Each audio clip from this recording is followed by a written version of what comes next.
हे friends, welcome back. इस video के अंदर वरुण बेवरेज के करंट चार्ट पैटर्न और Q2 रिजल्ट के बारे में डिटेल में समझने वाले हैं कि स्विंग ट्रेडिंग और लॉन्ग टर्म के लिए खरीदना चाहिए, बेचना चाहिए या होल्ड करना चाहिए। तो अगर आप फंडामेंटल एनालिसिस को सीखना चाहते हैं, जानना चाहते हैं एक कंपनी के एनुअल रिपोर्ट से कैसे फाइनेंशियल डेटा को निकाल के सही तरीके से पढ़ा और इंटरप्रेट किया जाता है, या ऑनलाइन पोर्टल जैसे मनी कंट्रोल से कैसे आप एक कंपनी के डेटा को निकाल के सही तरीके से पढ़ के इंटरप्रेट कर सकते हैं, तो सारा का सारा वीडियोस चैनल के प्लेलिस्ट के अंदर अवेलेबल है और इस वीडियो के डिस्क्रिप्शन पर भी मैक्सिमम प्लेलिस्ट का लिंक आपको मिल जाएगा। तो चलिए सीखते हैं एक साथ।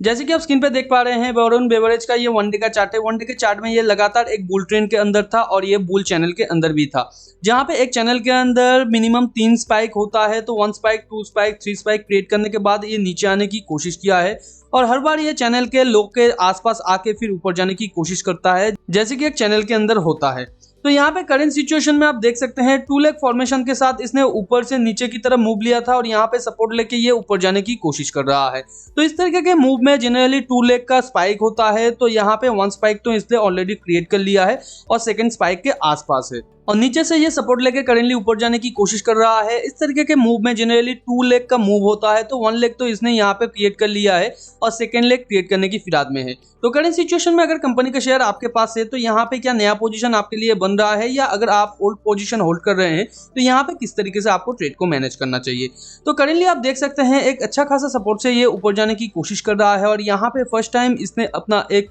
फर्स्ट बुल ट्रेंड बार बनाया। अगर आप छोटे टाइम फ्रेम में देखें तो यहाँ पे ये जो बिग ट्रेल है इसे आप लोग एक बिग बार मान सकते हैं और यहाँ पे सेकेंड बार और यहाँ पे थर्ड बार। तो हर एक बार का हाई पिछले बार से ऊपर है और ये जो थर्ड बार का लो है वो फर्स्ट बार के हाई से ऊपर है। तो यहाँ पे इस तरीके का जो मूव होता है फर्स्ट लेग के अंदर, यानी एक जो यहाँ पे पुल बैक होता है उसके बाद फर्स्ट टाइम अगर ये क्रिएट होता है जिसका फर्स्ट बार यहाँ पे ब्रेकआउट बार हो, उसका सेकेंड बार भी एक ब्रेकआउट बार हो और थर्ड बार का जो लो है वो फर्स्ट बार के हाई से ऊपर हो और हर एक हाई पिछले बार से ऊपर हो, तो इस तरीके के मूव में जितना भी ये बुल बॉडी का फॉर्मेशन होता है और इसके अंदर जितना भी प्राइस मूवमेंट होता है ऊपर हम लोग उतना ही मेजर मूव कैलकुलेट करके उतना टेक प्रॉफिट ले सकते हैं। यानी मोर देन 80% केसेस में इस तरीके का फॉर्मेशन सक्सेसफुल होता है, मगर कुछ केसेस में ये रॉन्ग भी हो जाता है अगर ओवरऑल मार्केट कंडीशन खराब हो तो यहाँ पे करंट सिचुएशन में आप देख सकते हैं फर्स्ट लेग को ये क्रिएट कर चुका है और यहाँ पे सेकेंड लेग क्रिएट करने की फिराद में है।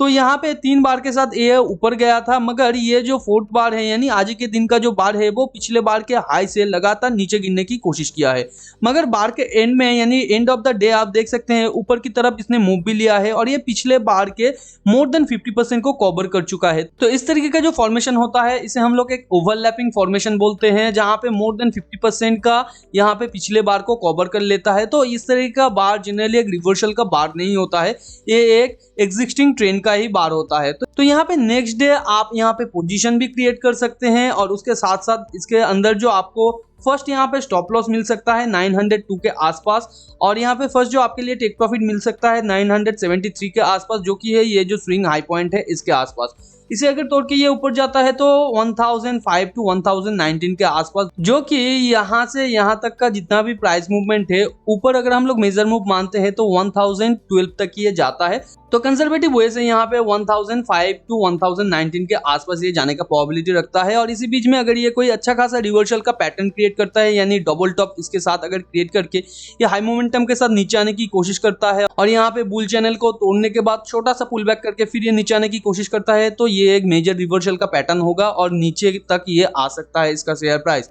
और अगर ये लगातार ऊपर जाता रहे और छोटा मोटा पुल बैक करता रहे यानी इस तरीके का पुल बैक, तो यहाँ पे वो ज्यादा कंसर्न नहीं है, ये अपने टारगेट तक भी पहुंच सकता है। तो अगर आप यहाँ पे नया पोजीशन क्रिएट करना चाहते हैं तो बिल्कुल क्रिएट कर सकते हैं, मगर आपका जो स्टॉप लॉस है उसे आपको स्ट्रिक्टली फॉलो करना है। अगर स्टॉप लॉस को ये हिट कर देता है तो यहाँ से सिंपली आपको निकल जाना है। और इस तरीके का जो ट्रेड है ये 60% टू 80% टाइम्स यहाँ पे सक्सेसफुल होता है। तो यहाँ पे 100% किसी के अंदर भी प्रोबेबिलिटी नहीं होता है या कोई भी आपको नहीं कह सकता है कि मार्केट में वो 100% प्रॉफिट कमाता है, तो ये आपको मान के चलना है। तो अगर आप इसके अंदर पोजीशन लेते हैं तो पोजीशन आपके पोजीशन के 60 टू 80% ही होना चाहिए। यानी मान लीजिए यहाँ पे अगर आप 10 पोजीशन ले सकते थे तो 6 टू 8 शेयर्स ही आप लेंगे और बाकी 2 आप नहीं लेंगे, क्योंकि यहाँ पे प्रोबेबिलिटी उतना ही है और 100% पोजीशन आपको बहुत ज़्यादा जिसके अंदर कन्विक्शन होता है उसके अंदर ही लेना चाहिए। तो यहाँ पे अगर आप इस तरीके के मूव को पहचानते हैं, पिछले टाइम भी इस तरीके का मूव लिया है, तो उसके अंदर आप 100% पोजीशन ले सकते हैं, मगर मेरे हिसाब से यहाँ पे 60 to 80% पोजीशन आपके लिए